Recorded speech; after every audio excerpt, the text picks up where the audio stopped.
salah itu kita harus pakai indikator, ya kan?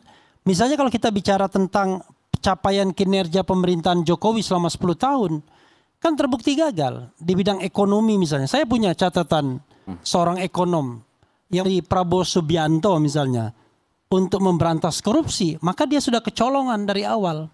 Pertama, tim yang bertahan itu adalah tim yang lama, yang terbukti paling tidak mendriving pemberantasan korupsi.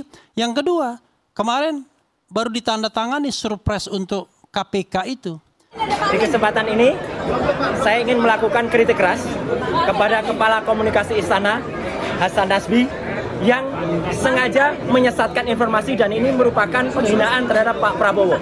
Ya, Pak Prabowo harus menindak dia, karena disebutkan kemarin ketika datang ke Solo, ya Pak Prabowo itu pakai pesawat pribadi.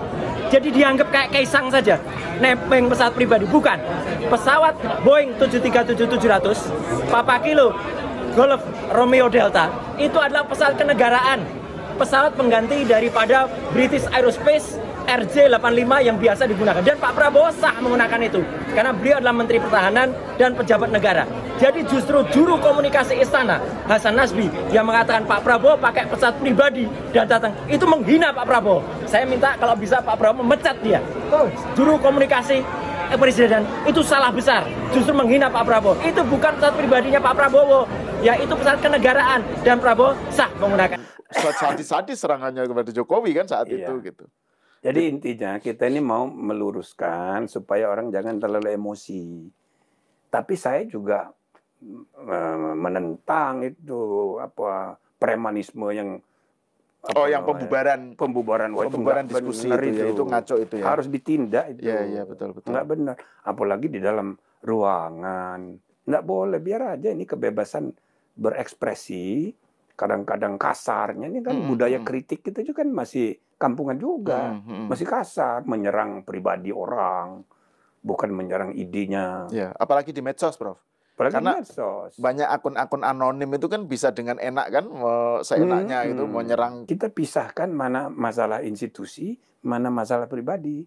Makanya dulu kami membuat putusan bersejarah, penghinaan terhadap presiden diubah menjadi delik aduan. Maksudnya kalau presiden itu merasa terhina oleh hinaan orang, dia mengadu sendiri. Dan itu yang dilakukan SBY dan Ibu Ani, mengadu. Tuh. Jangan itu delik biasa. Kalau delik biasa maka polisi menafsirkan sendiri bahwa presiden kita lagi tersinggung, tangkapinya semua orang. Kalau yang delik biasa itu kayak zaman Orde Baru ya, Prof ya. Lah itu dia. Tapi nanti lama-lama belajar kalah, menang, biasa aja. Kalau sekarang ini masih lama ini move on-nya nih. Ada yang marah-marah gitu kan. Sampai nggak selesai-selesai. Kayak Mahfud, cepat sekali jadi apa gitu loh. Iya. Ya kan? Pendukung Anies mau masih aja. Masih panas, Bro. Masih panas. Jadi yang marah-marah kepada apa ini, itu kan gabungan dari 01, 03 nih kira-kira. Iya. Ya tapi nggak apa-apa, nggak usah dimarahin, nggak usah dilarang-larang mengadakan seminar kayak kemarin itu.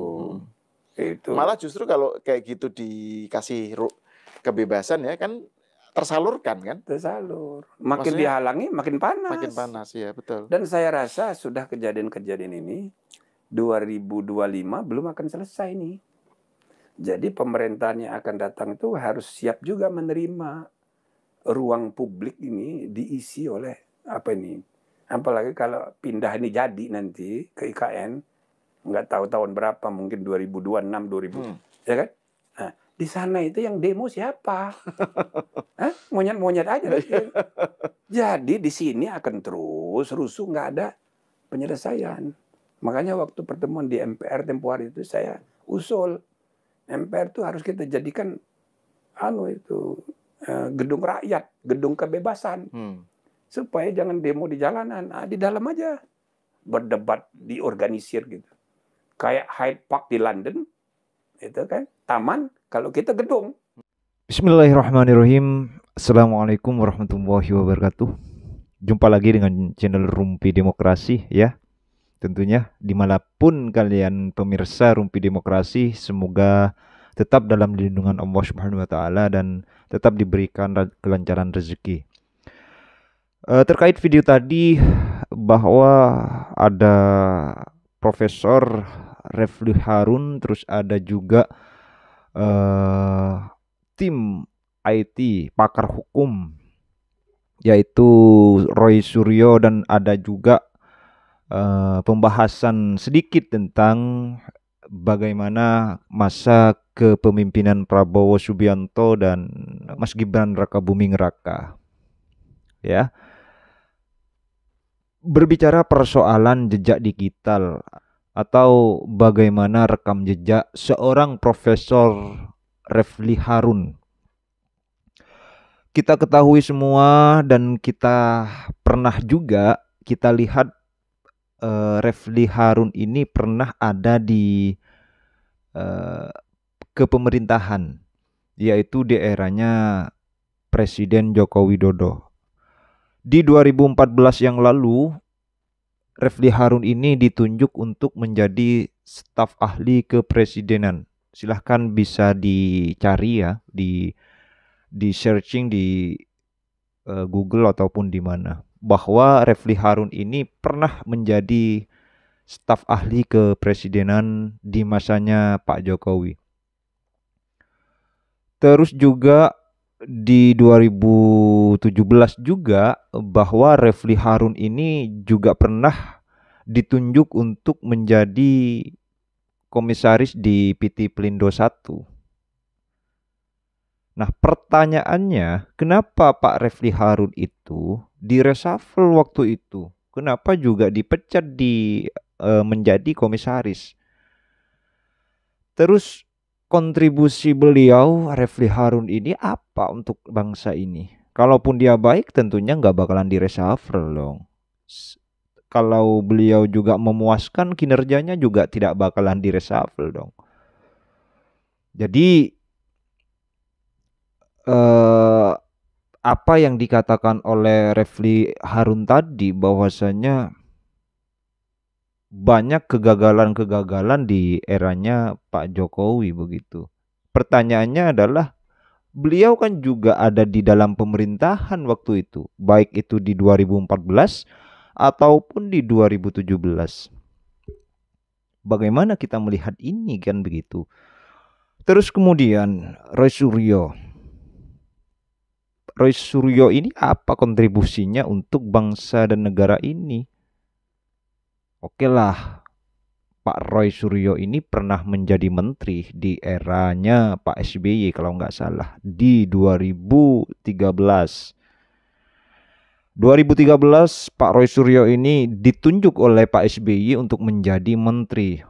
Pada waktu itu Menteri Pemuda dan Olahraga. 2013-2014 berarti hanya 1 tahun atau enggak kurang lebih dari 1,5 tahun lah beliau menjabat sebagai Menteri Pemuda dan Olahraga, Menpora. Pertanyaannya apa? Ketika waktu itu Pak Roy Suryo ini menjabat apa prestasinya? Baik itu di olahraga ataupun bagaimana kemajuan di pemuda-pemuda bangsa. Apalagi hari ini kan membuat framing, membuat narasi bahwasanya Hasan Nasbi ini harus dipecat dikarenakan sudah membuat framing mempermalukan Pak Prabowo, dikarenakan katanya Pak Prabowo bawa jet pribadi lah atau apa ketika kunjungan di Solo, dan ketika Pak Prabowo kunjungan di Solo ini dijemput oleh wakil presiden terpilih yaitu Mas Gibran Rakabuming Raka. Begitu. Ayo kita secara realistis saja menilai begitu. Artinya kalau sudah pernah menjabat di negeri ini, udahlah nggak usah cawe-cawe. Ayo kita perbaiki bersama. Kalaupun ada kesalahan, ada ketidakpuasan, ayo kita perbaiki bersama. Bukan masalah ini tambah diperkeruh begitu. Tambah dimuncul-munculkan ke publik. Ini kan semakin luka itu hampir sembuh, ini dikorek-korek lagi, luka itu akan semakin membesar. Dan ini tidak bakalan sembuh-sembuh. Kan begitu. Terus kemudian Profesor Jimli, bagi saya hari ini adalah profesor yang sangat netral dan sangat bagus sekali argumentasinya.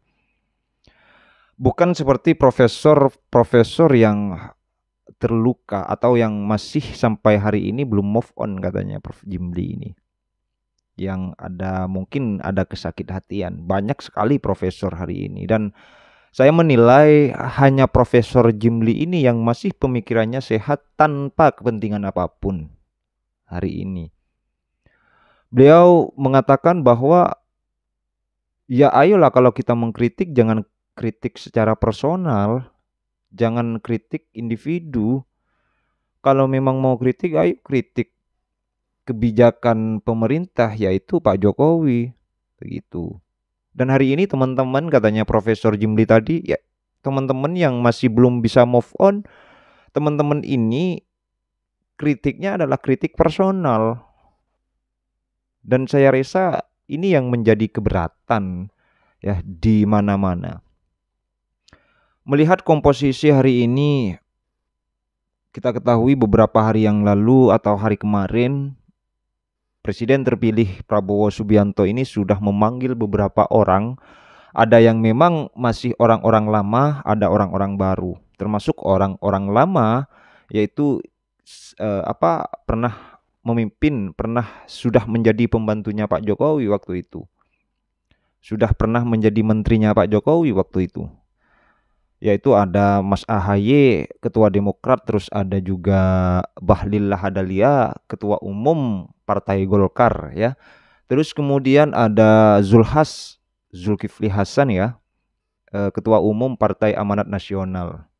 Banyak lagi nama-nama lama, yaitu seperti Pak Erick Thohir, terus Budi Ari juga sepertinya dipanggil, Tito Karnavian juga dipanggil. Ada juga dan banyak, bahkan ini ada orang baru. Artinya orang baru kalau di dunia perpolitikan mungkin sudah lama ya, seperti Fadlizon. Fadlizon kan kita ketahui ya di 2014 sampai 2019 bagaimana Fadlizon sangat gencar sekali menyerang Presiden Joko Widodo. Bahkan di mata Fadlizon, Pak Jokowi ini nggak ada benarnya sama sekali gitu. Ya. Istilah cebong kampret waktu itu kan muncul dari Pak Fadlizon ini, dan sekarang kan dipanggil oleh Pak Prabowo untuk membantu. Dan juga Pak Fadlizon ini kan dari Partai Gerindra gitu. Terus ada juga orang baru tapi di dunia perpolitikan juga orang-orang lama sebenarnya ya, seperti Fahri Hamzah ya, Wakil Ketua Umum Partai Gelora. Ini juga dipanggil oleh Pak Prabowo untuk ya mungkin kesediaannya membantu Pak Prabowo nanti. Terus ada Giring. Kita ketahui Giring ini adalah vokalis Neji waktu itu, band yang sangat terkenal di Republik ini yaitu band Neji, dan vokalisnya itu Giring. Dan hari ini Giring itu kita ketahui sudah terjun di dunia politik dan ada di bawah naungan partai PSI. Dan saya melihat juga Mas Giring ini dipanggil oleh Pak Prabowo. Terus ada Raffi Ahmad. Saya lihat Raffi Ahmad juga dipanggil ya. Dan banyak orang-orang lain seperti Menteri Perekonomian di masanya Pak Jokowi ini. Ada siapa? Pak Menko itu, mantan Ketua Umum Golkar itu, Pak Airlangga ya. Pak Airlangga juga dipanggil ya. Banyak orang-orang lama sebenarnya seperti Ibu Sri Mulyani, Menteri Keuangan. Terus ada juga mantan istrinya Pak Ahok gitu ya. Mantan istrinya Pak Ahok ini kan pengusaha gitu.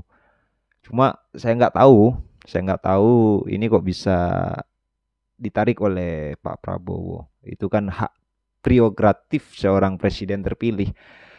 Dan juga Mas Gibran kemarin juga berstatement bahwa terkait kementerian, terkait siapa yang akan jadi menteri itu sudah diserahkan kepada Prabowo Subianto sebagai presiden terpilih. Artinya Mas Gibran tidak mau cawe-cawe, itu sudah diamanahkan kepada Pak Prabowo untuk memilih orang.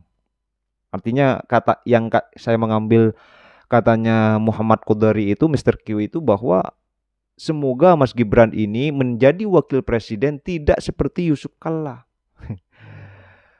Bagaimana Pak Yusuf Kalla ketika menjadi wakil presiden, yaitu tandingan dengan presiden terpilih. Kalau presiden terpilih membuat A, bagaimana Pak Yusuf Kalla ini membuat B begitu. Saya rasa ini sudah mewakilkan ya, Mas Gibran memasrahkan penuh kepada presiden terpilih Prabowo Subianto untuk siapa yang akan ditunjuk akan mendampingi atau membantu beliau di masa 2024 sampai 2029. Saya rasa itu hari ini. Terima kasih. Jangan lupa untuk di-subscribe dan like, tulis komentar kalian. Ya, salam NKRI. Assalamualaikum warahmatullahi wabarakatuh.